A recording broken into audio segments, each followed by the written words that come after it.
What is up, fellow thermonuclear AFers? I am Dan Favale coming at you with another one question episode. Before we get into the one question, and I'll probably release a couple of these this week just because there have been some things that have been banding about my brain that I was thinking about, especially when I was traveling and doing some work.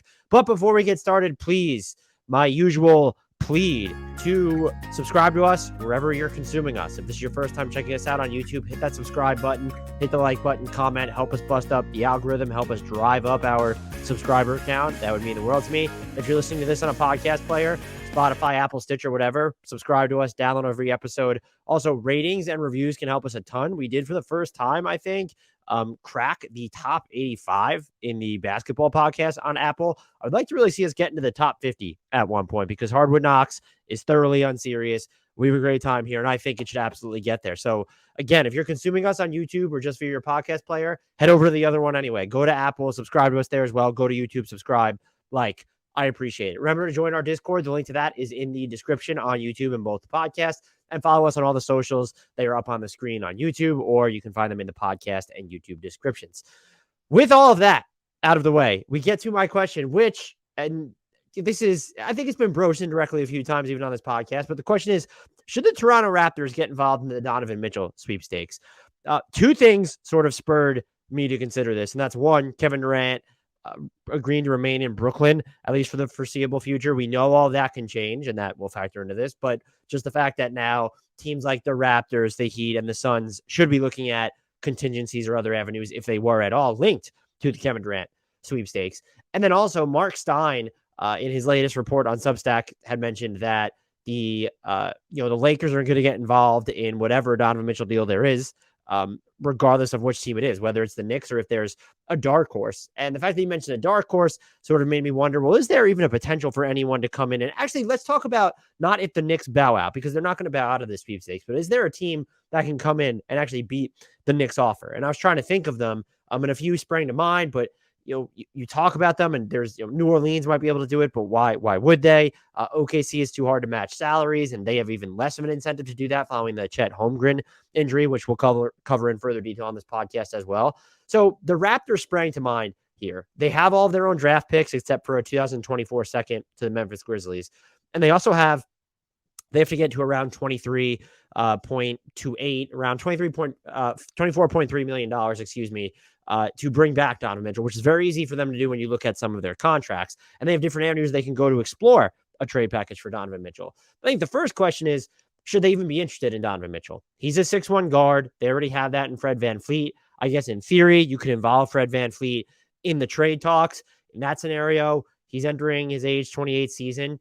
And he's also going to be a free agent soon. You're probably looking at sending him to another team that would then need to send Utah stuff. You also need the Raptors to believe that Mitchell's enough of an upgrade to sort of swap those two out, because you're not trading VanVleet straight up. I also think that they could just play together because of how good Fred VanVleet is defensively. And I think that Donovan Mitchell can be better there too. They have enough size and length also on the rest of the floor at the rest of the positions to where it shouldn't be a huge issue.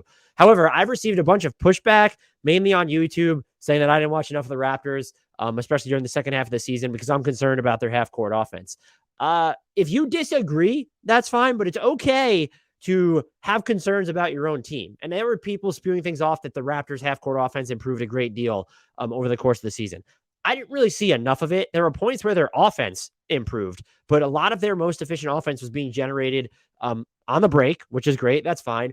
Or on second chance opportunities in the half court. And you can't live and die by those in the playoffs. And when I look at this roster, do I think that it can be really good on offense? I absolutely do. I'm a big believer in Scotty Barnes. But when you also kind of look at the complexion of the roster, they don't have that sort of quick fire off the dribble shot maker I would say, you want them at two of the three levels. It'd be great if they can get to the basket a ton, but sort of from the mid-range and 3-point and from beyond the arc. That's not Pascal Siakam's game. Like even his pull-ups, like these are not just super quick. You're looking at Scotty Barnes. I think there's potential there.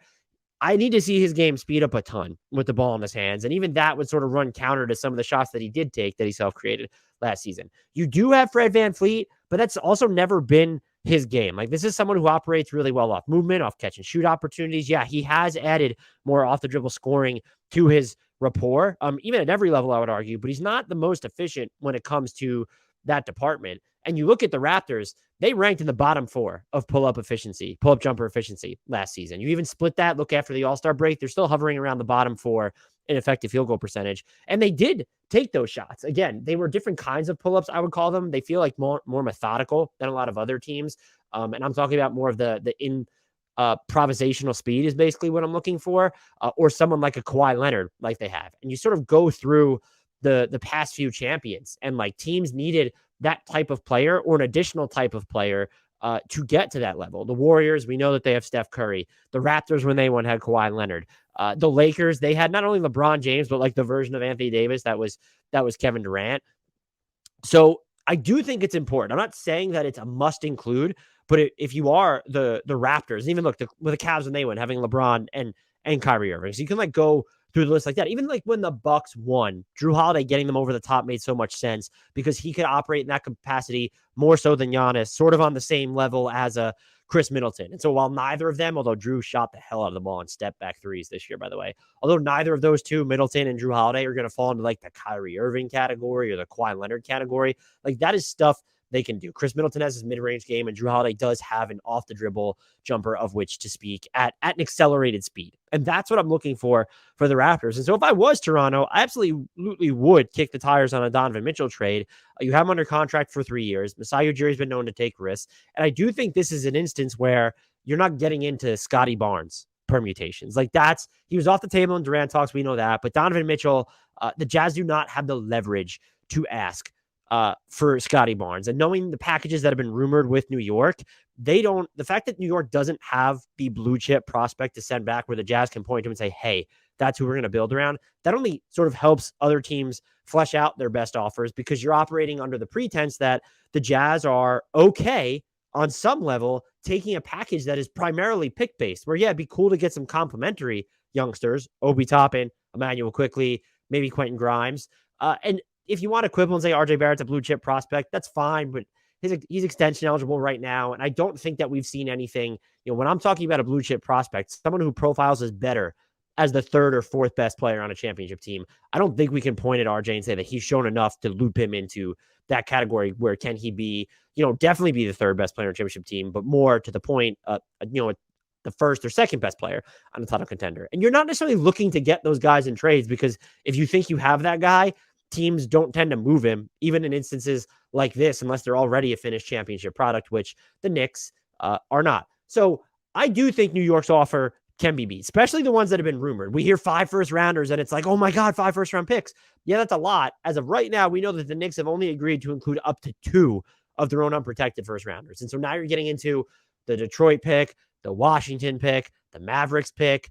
Detroit and Washington, those are protected until Kingdom Come. They could convey in the lottery, but it might take a while, and it's never going to be higher. I think the most loosely protected of them falls to 8th. And then the Mavericks pick is top 10 protected this season. You have that Bucks pick in 2025. That's top 4 protected. Do you really think the Bucks are going to suck in 2025 when they have Giannis? And so, yes, the Knicks can come over the top and say, here are 4 unprotected first-round picks and 3 swaps and just be done with it if they wanted to. They haven't done that yet. And maybe a team like the Raptors could come in and force them to do that, but I don't think it's moot to say that the Raptors could rival the offer. And so what do you start with there? And I think you have to decide, 1, Scotty Barnes is off the table, and 2, I'm probably taking Siakam off the table as well, just because I don't think you need him. I don't think the Jazz want him. Another player is extension eligible. They're not trying to go the Brooklyn route when they were shopping Kevin Durant. They're not looking to win immediately. They are entering the Scoot Henderson and Victor Wembanyama sweepstakes. That's just very clear. And if you're not seeing that, I mean, the players they got back in the Rudy Gobert deal, it was nothing with, there were players with immediate value, but they already moved Patrick Beverley, and they took picks, and I guess the one, not even blue chip prospect, but like the one young player, and I'm sorry, Jared Vanderbilt doesn't count for this discussion, that you could have said, oh, they want that tangible building block. It would have been Jaden McDaniels, and he was not included in trade talks. They've clearly prioritized picks, even if you figure out, depending on how you feel about Walker Kessler as well. I think that opens the door for Toronto because you have sort of what could be a mix. And if you wanted, though, to include Siakam or Fred VanVleet or even OG Anunoby, it almost makes it easier to suss out third teams then because you just want them to send Utah picks, excuse me. Do I think that you could get 2 to 3 first-round picks for a Siakam or a VanVleet? 2 for sure. 3 is more complicated. It definitely depends on the team. Would Memphis come in with 3 firsts for a Pascal Siakam? Like if you put him on the table, would a team come in with 2 to 3 firsts for OG Anunoby? So you could go that route. And I would also say that look, Toronto, unlike maybe even the Knicks, Toronto might have a player that immediately interests Utah in keeping. Where it's OG Anunoby, he's entering his age 25 season. They maybe won't view him as sort of the fulcrum of their offense or even their rebuild moving forward. But that's someone who, yeah, he's already on his second contract. You have to start thinking about his third one. At the same time, he's young enough to be a part of the rebuild, plug and play enough to where he fits anywhere, but he's not yet good enough to where he ruins your rebuild next season. And yet you also have seen enough from him with the ball in his hands when you're looking at his drives, his quicker decision making when you're talking about deferring the ball, and maybe some of his just like slower, deliberate, methodical pull-up threes and thinking, well, maybe there is some functional expansion that's worth plumbing there. I just feel like the salary anchors Toronto have are way more intriguing than the salary anchors the Knicks have, because we're talking about bad money in a lot of these instances. Evan Fournier, if you're going the Julius Randle route, or just like money that doesn't mean anything to Utah. Derrick Rose, for example. So you could go whatever route there is, and I whatever route you want to if you're Toronto. If you want to just, I think the key is how many draft picks are you willing to attach to these players? And I think when you're looking at Pascal Siakam and Fred VanVleet specifically, Utah is going to want more picks in addition to the ones that the third team are sending out from Toronto. Then Toronto's going to be willing to attach, just because those two are so central to what Toronto's doing offensively at this point, that if you have to attach 4 first-round picks to Pascal Siakam and another team is sending them 3, like, is that going to be enough to get the deal done there? And if you're Toronto, like, are you making enough of an upgrade there? I think Siakam specifically, you want to pair him and Scotty Barnes with Donovan Mitchell. Like, that makes all the sense in the world. VanVleet, there might be a more wiggle room there for me, but he is, I'd probably say at this point, like, a more reliable passer. I don't know if he has the cachet to be considered a better passer at this point, but you can look at the assist numbers. Yes, I get it, but of last year what Fred VanVleet did, but I trust him to make a more consistent line of decisions when he is attacking, and he's probably a little bit more like complimentary than Donovan Mitchell when you're looking at an offense. At the same time, we've seen Donovan Mitchell be able to work off the ball, and he is certainly, to me, the more valuable off the dribble shot creator here. I mean, he hit almost 36% of his off the dribble threes last year, and that included this stretch of like this just massive trough where there was a huge implosion from him. So I think that he is an upgrade over Fred VanVleet. I don't know if it's enough to where, again, Toronto would be, okay, this team X, I don't know which team it is, but there would be a team, no doubt in my mind, that would give up multiple first-round picks for Fred VanVleet. They will send, let's say they send those to Utah. The Lakers, for instance, like, yeah, they'll send those 27 and 29 first-round picks out for Fred VanVleet. They would be bonkers not to.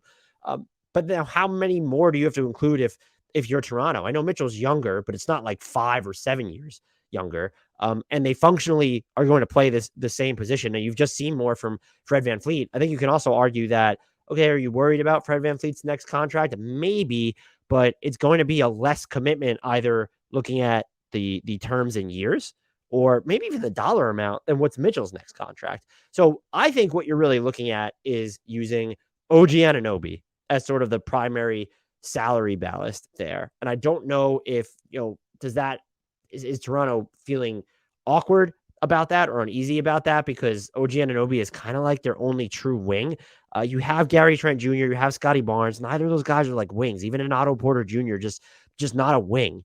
And so that might be something that's a breaking point for them. But if you're talking about like sending OG to the Jazz or another team, and I think, look, you're going to get a team to give you 2 first-round picks for OG Anunoby, unless you're asking them for, tangible talent. I don't like Portland, if they can cobble together the 2 first-round picks. They don't have the salary matching fodder to do so. I've thought about Atlanta. If they just wanted to continue to beef up their defense alongside DeJounte Murray, that's a team that you could see doing that. Their pick commitments are weird.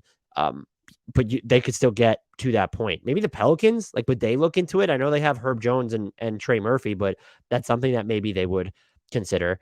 Phoenix could really get interesting if they're willing to include multiple first-round picks for OG. I just don't think they need more of like someone with self-creation that's there. I think Sacramento could probably talk themselves into doing that, but do you trust that their protected pick to Atlanta is going to convey anytime soon? Washington is a team that I could see getting involved there. Again, you're at the point where they already have to convey a first round pick and it's not guaranteed to convey next season. Cleveland could be a team that gets involved here. Chicago, like the list just goes on here. You can find a team that will give. Look, would the Lakers do it? Like if they're like giving up 2 firsts for OG Anunoby, I think they should. I don't know if they would. So you could move him. I think Utah, personally, I'd probably rather have OG Anunoby, the player, than the picks he's going to bring back. But I don't know how deep into this tank job Utah is going to be willing to go. So I think you could get multiple firsts, maybe even another pick on top, like a third first, depending on how low level they are, or just like a nifty young player or someone to take a flyer on for OG. So let's just in theory say you're sending that out. You're almost just at the money you need. You can use Kem Birch as the other fodder, and then there's Malachi Flynn floating around as there. That would get you to the money. So that could be the framework of a package. Then how many first round picks are you including? Is it the full boat on your draft? Because you could include up to 4.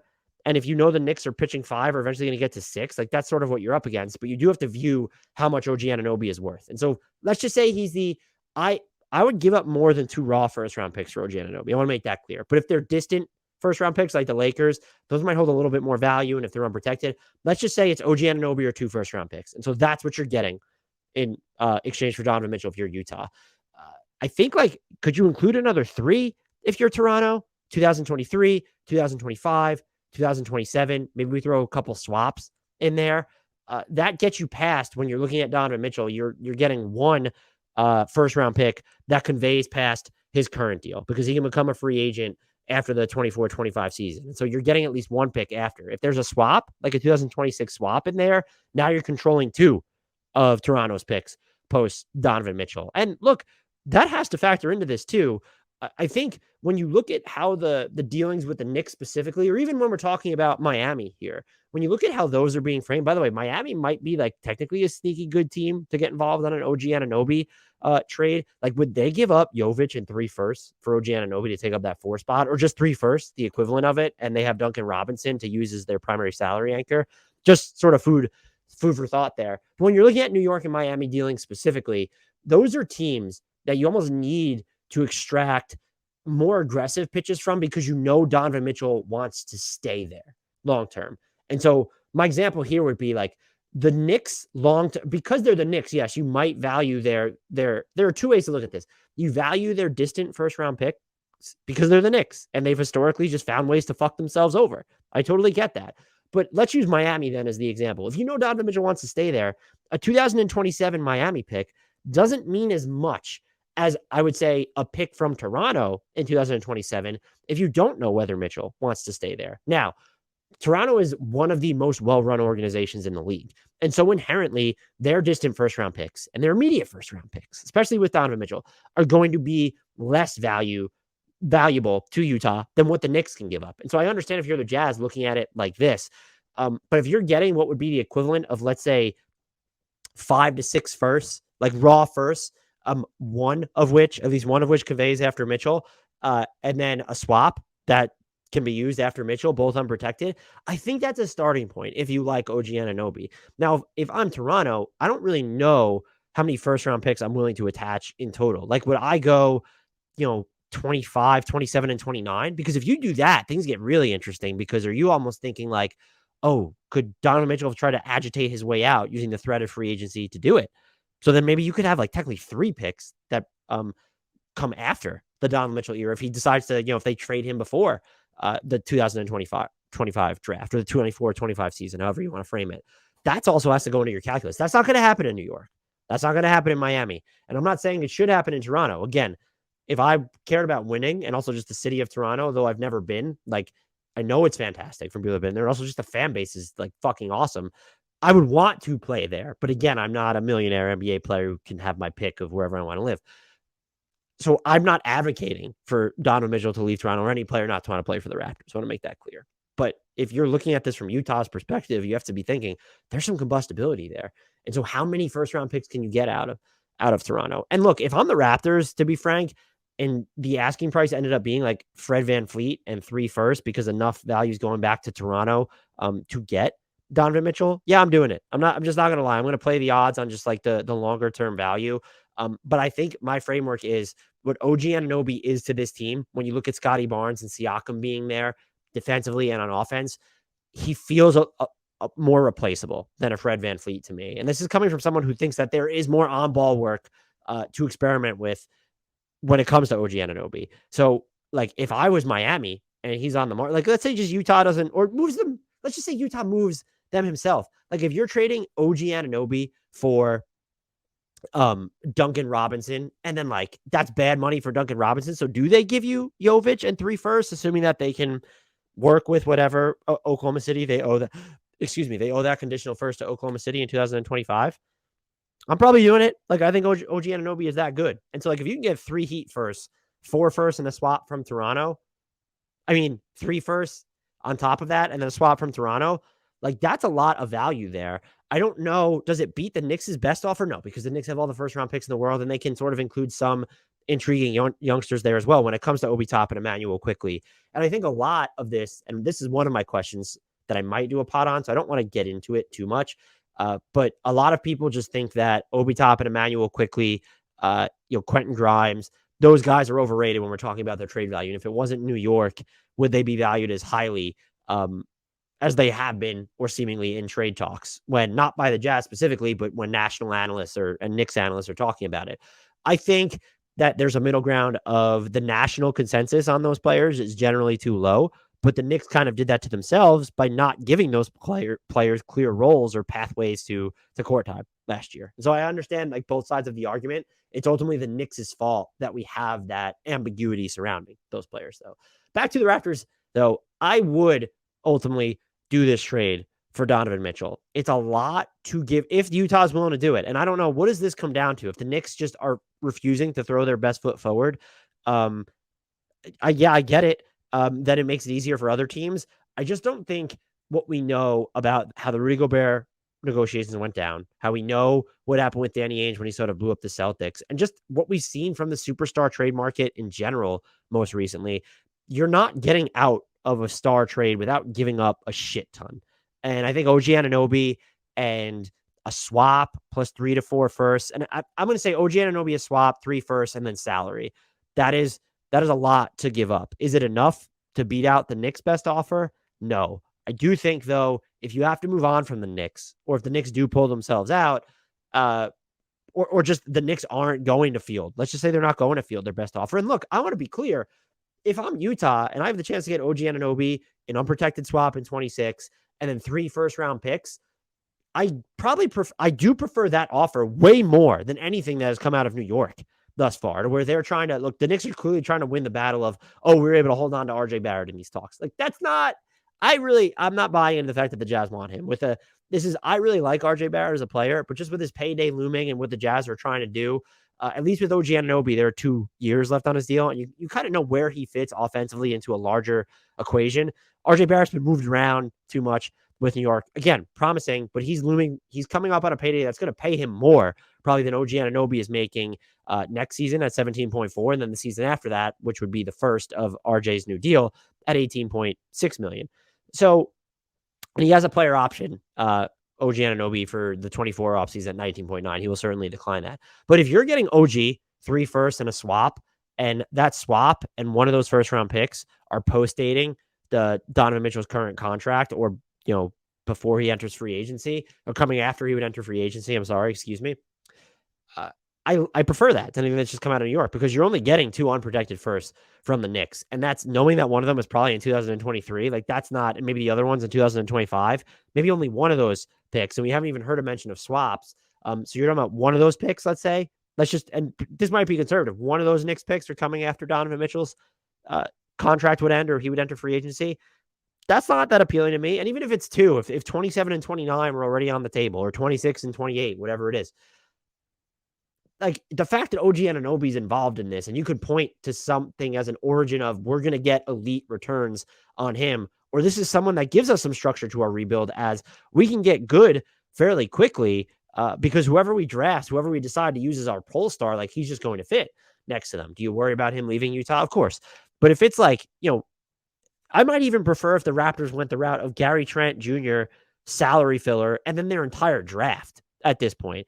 just because Gary Trent Jr. is going to get you more first round equity if you wanted to move him to a third team or just later yourselves, I don't think you can point to anyone the Knicks are going to send out right now. Certainly the longer contracts, the expensive contracts, Randall, Fournier, whatever, Derrick Rose, you're not getting first round picks for them.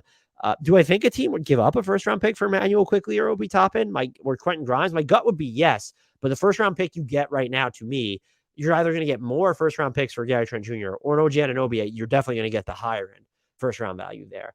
And so that's just sort of where I land on this. I don't think the Raptors need to do this. They have the luxury of seeing what this core turns into. And I still have them as a top 5 team in the East. I haven't done my official rankings, but like they're in the, as of right now, I have Milwaukee and probably Boston and just their own tier together. And then when you're mentioning Miami, Philadelphia, Toronto is in that equation for me. And they're in, look, as of right now, they're in the Brooklyn tier for me too. We can talk about how Brooklyn could enter God mode, but I don't trust that team. I don't know why anyone would. So at worst, like, yeah, if you want to say the Nets, the Bucks, and the Celtics are guaranteed to be better, but I'm looking them sort of in the same vein as just, it's a harder outcome for them to reach to me than Miami or Philadelphia and even Brooklyn. But like their ceiling is making the Eastern Conference Finals. And that's there. I wouldn't even say that's my absolute ceiling. Could I envision them beating anyone in the East in a best of 7 series? There's no team that I'd be like, it's impossible for them to beat. I just think a lot of things need to go right, probably in 2, if not all 3 of their prospective Eastern Conference playoff series, offensively, when looking at their incumbent talent. I don't see a pathway with the current core unless, and I think it would be if OG Anunoby or Scotty Barnes really speed up their half-court shot creation. I think there's a chance maybe we get there from Scotty Barnes, but it's a lot to saddle him with in year 2. And so I think Donovan Mitchell would be a fantastic fit. I probably wouldn't rule out any permutation. I would. This is not my final offer, but OG plus other salary and then going 3 first-round picks plus a swap. I don't know if that's enough for the Jazz. Would I include a 4th first-round pick or a 2nd swap? Can you go 3 picks, 2 swaps? It's a lot. Donovan Mitchell, though, his best case outcome as a star is higher than OG Anunoby's now when you're looking at the shot creation element there. And so if I'm Toronto, I would go as high as OG, 3 firsts and a swap. Jazz fans can let me know what they think. Raptors fans can let me know what they think. This was just, that's the team though. If we're looking at a dark horse, I think it's the Raptors could probably get involved and make these interesting. Otherwise, make this interesting. Otherwise, I don't really see it for Miami, certainly the other team that's been most linked to Mitchell. I don't think Boston, some people have sort of mentioned that to me. If they wanted, I don't know why you wouldn't, I just can't see them including Jaylen Brown in this, even if the idea of Donovan Mitchell shot making to help them out in the postseason. There's just not a lot of teams. I don't think New Orleans needs to go after him, quite frankly, when you have CJ McCollum, Ingram, and then with Zion coming back. And just other teams that might have the pick equity to get involved, I really just don't see the impetus. They're not on the right timeline with OKC as an example. Orlando is interesting. I just think it's too early into the Paolo Banchero era, and then even not knowing what you have in Jalen Suggs. And we've talked about that as well. I would love to see the Magic. You make Banchero untouchable, and then you build your offer from there. I wouldn't make Suggs untouchable in those talks. I probably wouldn't even make Wagner untouchable, but if you need to pick 2 untouchable players, like you say to Utah, we have a lot of draft picks. We have a Chicago draft pick. We have a Denver draft pick. We have all our own picks. We're willing to work with those, and we want to keep 2 of Suggs, Wagner, and Banchero. There's pathways to there, but that's another timeline that just feels like it would really need to speed up. And so let me know what you think. This was a blast. Remember to subscribe to us wherever you're listening to this. YouTube, hit that subscribe button.